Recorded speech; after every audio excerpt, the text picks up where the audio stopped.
মধ্যপ্রাচ্যের প্রভাবশালী দেশ ইরান।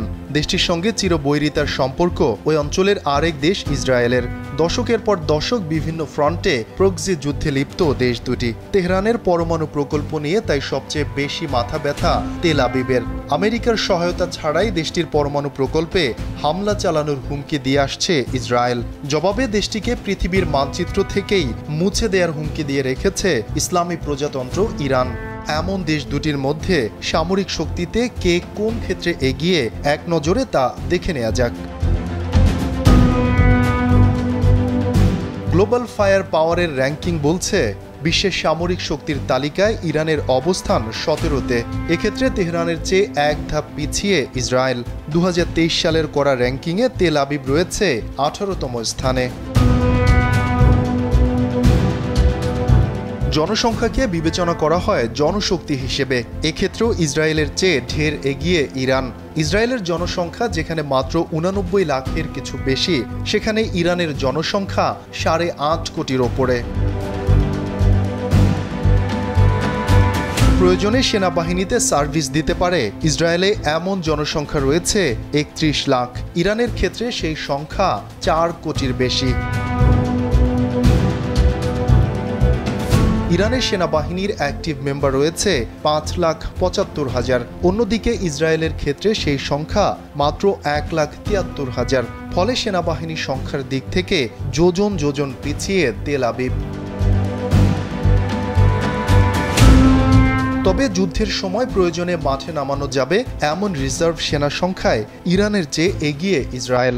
ইরানের 3,50,000 রিজার্ভ সেনার বিপরীতে ইসরায়েলে রয়েছে 4,65,000 রিজার্ভ সেনা। সামরিক বাজেটের ক্ষেত্রে ইরানের চেয়ে বহুগুণ এগিয়ে ইসরায়েল। দেশটির বার্ষিক মিলিটারি বাজেট $24.34 বিলিয়ন। অন্যদিকে ইরানের সামরিক বাজেট মাত্র $5.5 বিলিয়ন মার্কিন ডলার। এয়ার পাওয়ারেও ইরানের চেয়ে অনেকটাই এগিয়ে ইসরায়েল। দেশটির কাছে এয়ারক্রাফট রয়েছে 601টি, আর ইরানের কাছে রয়েছে 541টি। ইরানের ফাইটার এয়ারক্রাফট যেখানে 196টি, সেখানে ইসরায়েলে রয়েছে 241টি। তবে দুই দেশেরই সমান সংখ্যক 126টি করে হেলিকপ্টার রয়েছে। স্থলশক্তিতে অনেকটাই এগিয়ে ইরান। দেশটির হাতে ট্যাঙ্ক রয়েছে 4071টি। অন্যদিকে ইসরায়েলে রয়েছে 2200টি। তেহরানের 69,000 আর্মড ভেহিকেলের বিপরীতে তেল আবিবের রয়েছে 56,000। আর ইরানের 1000 মোবাইল রকেট প্রজেক্টর থাকলেও সেখানে ইসরায়েলের রয়েছে মাত্র 300টি। নৌশক্তিতেও এগিয়ে ইরান। তেহরানের কাছে রয়েছে 19 থেকে 24টি সাবমেরিন, বিপরীতে ইসরায়েলে রয়েছে মাত্র 5টি। ইরানের 5টি ফ্রিগেট থাকলেও তেল আবিবের এ ধরনের কোনো নৌযান নেই। তবে ইরানের 3টি কভার্টের বিপরীতে ইসরায়েলে রয়েছে 7টি। আর তেহরানের একটি মাইন ওয়ারফেয়ার থাকলেও ইসরায়েলের এ ধরনের কোনো মাইন ওয়ারফেয়ার নেই। স্টকহোম পিস রিসার্চ ইনস্টিটিউটের তথ্য বলছে ইসরায়েলের হাতে রয়েছে 90টি পরমাণু বোমা। তবে এখনও ইরানের হাতে এ ধরনের অস্ত্র থাকার কোনো খবর পাওয়া যায়নি।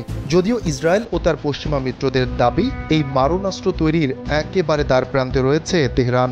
যদিও ইরানের দাবি কোনো প্রাণঘাতী অস্ত্র বানানো নয়, তাদের পরমাণু প্রকল্পের উদ্দেশ্য শান্তিপূর্ণ। শফিকুল ইসলাম শান্ত, কালবেলা ডেস্ক।